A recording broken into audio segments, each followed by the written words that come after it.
Beacon Press Audio presents The Economic Case for LGBT Equality: Why Fair and Equal Treatment Benefits Us All by M.V. Lee Badgett. This audiobook is narrated by Samantha Desz. Published by Beacon Press Audio, 2019. Author's Note on Language and Terms. This book uses some important terms in ways that might be unfamiliar to some readers, so here is a brief guide. When we talk about lesbian, gay, bisexual, and transgender people, we usually mean people who have a particular identity. They think of themselves as belonging to one of these four groups. Sometimes they are also called sexual and gender minorities as a group, since most surveys find LGBT people to constitute somewhere between 3 to 6% of the population in places with high-quality statistics. Another umbrella term preferred by some activists is queer, which I sometimes use to refer to LGBT people broadly.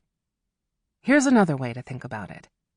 Lesbian, gay, and bisexual people are those with a particular sexual orientation, which can also be thought of as having a romantic or sexual attraction to people of the same sex, or having sex partners of the same sex.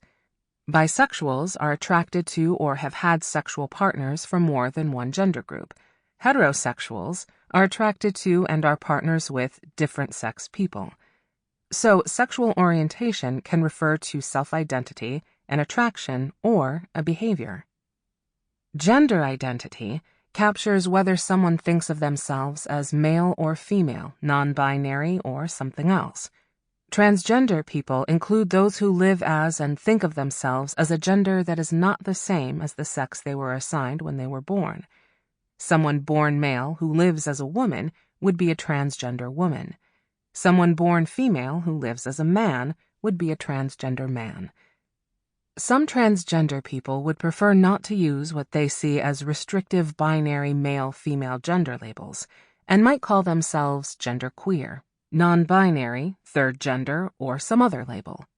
Not all non-binary people identify as transgender, though, and transgender and non-binary people also have sexual orientations, sometimes thinking of themselves as lesbian, gay, bisexual, or heterosexual, just as non-transgender or cisgender people do. It's important to note that identity labels will continue to evolve over time. They also don't always line up with attraction or sex partners, especially outside the Western contexts that generated these terms and identities. Some cultures define sexual minorities with local terms that combine someone's sexual partners and their gender identity. For example, in India, Hijra are people born as male who think of themselves as a third gender, and they generally have sex with men. In Indonesia, waria is the term used for some transgender women. Just as there are different ways to think of LGBT people, there are also different ways of describing their inequality.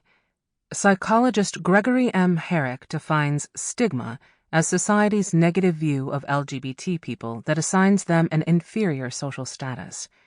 Sexual prejudice is the negative view of LGBT people held by individuals who have internalized that social stigma.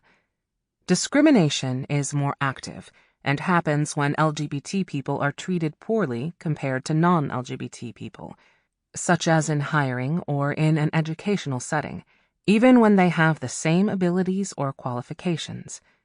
Violence refers to actions that directly generate physical, psychological, or sexual harm to LGBT people.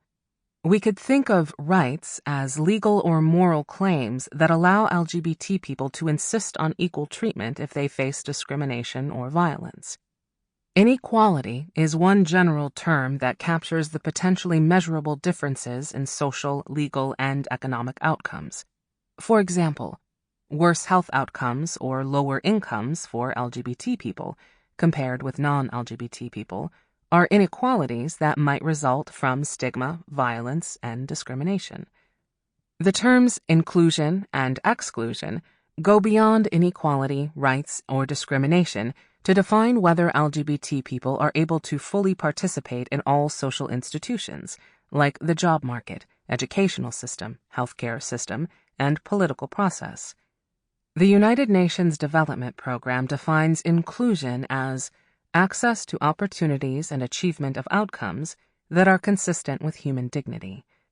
Exclusion flips the definition in situations in which LGBT do not have such opportunities or outcomes. Finally, two LGBT-specific terms also refer to the big picture of the unfair and harmful situation of LGBT people, encompassing actions as well as the negative social or individual view of LGBT people: homophobia and transphobia. They don't have the precision of academic concepts and typically mean something broader than a literal phobia or fear of homosexual or transgender people. They are very useful, though, for focusing attention on LGBT people and implying the links between stigma and prejudice with the treatment that an inferior status generates: violence, discrimination, lack of rights, and inequality. In short, exclusion. The broad terms like inclusion, exclusion, inequality, homophobia, and transphobia are useful for thinking about the general situation faced by LGBT people, and I use those somewhat interchangeably. I try to use the more specific terms more precisely. Although these concepts are distinct and potentially confusing in their similarities and differences, they all reflect the fact that LGBT people may be targeted for harmful treatment.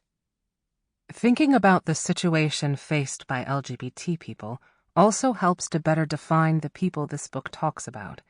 Despite its complexity and origins in particular countries, I use LGBT as an umbrella term because those groups of sexual and gender minorities, however they are labeled in different places, face similar issues of stigma, violence, and discrimination, although sometimes in varying forms and intensity. While those terms are not always used to describe sexual and gender minorities in the world's range of cultures, human rights, development, and governmental bodies increasingly use the LGBT framework, so that umbrella is a familiar one for thinking about local identities and terms. However, sometimes research and ideas specifically point to lesbian, gay, or bisexual people, and not to transgender people. In those cases, I deliberately designate the relevant group as LGB. Finally, international human rights institutions have begun to add an I for intersex to the LGBT label. Intersex people have variations in sex characteristics that might not fit into social understandings of what it means to be male or female. Their issues and concerns often overlap with LGBT people in some cases, particularly because intersex people experience stigma and discrimination, and they are sometimes even assumed to be gay or transgender. But in many other ways, intersex people face different concerns about bodily integrity and consent for surgery, for example. Because currently there is very little research about inequality in employment, health, or education related to being intersex, it's not possible to directly discuss intersex issues in this book using a strong evidence base. So, the first 5 chapters are limited to a discussion of research on LGBT people. However, given anecdotal evidence on the treatment of intersex people and emerging research on discrimination and other challenges, I have little doubt that the social inclusion of intersex people would also benefit the economy. For that reason, and because the global debate and social movements increasingly include intersex people, in chapters 6 and 7, I add intersex people into the discussion under the expanded LGBTI umbrella. Preface. When I was in high school, I got my first real job in the toy section of a local department store. Through the Christmas rush and beyond, many other young women and I waited on customers and kept the shelves well stocked with Sesame Street stuffed animals and Star Wars paraphernalia. Our other main duty was to ring up purchases, both from the toys and from the neighboring sporting goods department. One slow day, a guy from my high school who worked in sporting goods brought over a customer with some goods to pay for. After the customer left, I chatted with my classmate and had a chance to ask him something I'd been wondering about. Why did we have to type in a clerk's identification number for sporting goods purchases? To my shock, he said, we get a commission on sales. Sample complete. Ready to continue?